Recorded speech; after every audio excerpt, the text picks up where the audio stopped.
Who do you think should be responsible for paying the salary of the teachers union president who is on 100% work release from his duties in Huron Valley Schools, and why? Well, this one probably won't win me any kind of popularity contest, because it is one that is a real contested or real concerned that we have in the district. My personal feeling is that should be paid by the members, because like most unions, the membership dues should go to that kind of to the actual membership and to their leadership. And maybe coming from the auto industry, I'm used to that type of arrangement.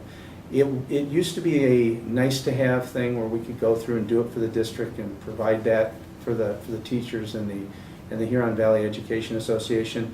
But when you're going through and looking at cost and cost reductions, you have to look in all areas, and that's one that I think needs to be relooked at and needs to be reinvestigated. And it's nothing against the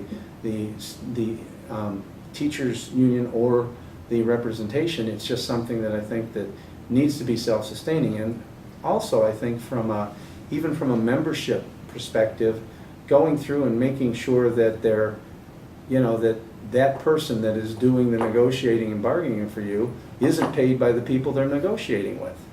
There's some equity to me with that too. So there's also a logic for the other side that says there's an independency that's there too. When you're going through and paying for your own representation, they are truly, there's never any question about that representation. I don't think there is now, but there's always that concern that when somebody's being paid by their employer, what's going to happen when push comes to shove. So I think that they're still going to be legally bound to do the best they can and negotiate, but I do feel that it is something that should be looked at and shouldn't be something that the school board and that the district would be forced to pay or as a mandatory thing to do.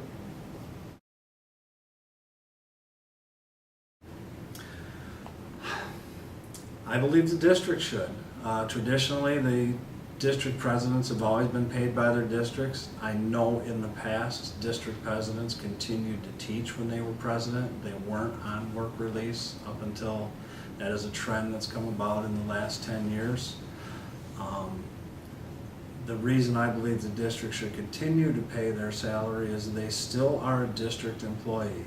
And even though they do not work as a teacher while they are the president, they still lobby for the district. They still work and contact legislators for the district. They work closely on programs with the school board and the administration.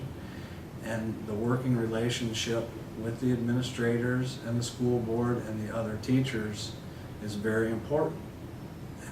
Having the president paid by anybody else than the school district, I would be concerned would be a conflict of interest. My concern being is if the president was paid exclusively by the union, I would be concerned that he would only be concerned with the union's needs instead of the district's needs as a whole. So being paid by the district, it gives the district some influence over what he does as far as lobbying in Lansing and how he approaches his influence over the teachers and his communication with the school board and the superintendent and the administrators. I agree with who's paying him now, and I really wouldn't change it. Great, thank you. That's a really good question. I think that the union president should be paid by the teachers union. He is representing the teachers union and he should be paid by them. Many times he is representing them in, against, I don't want to say against, but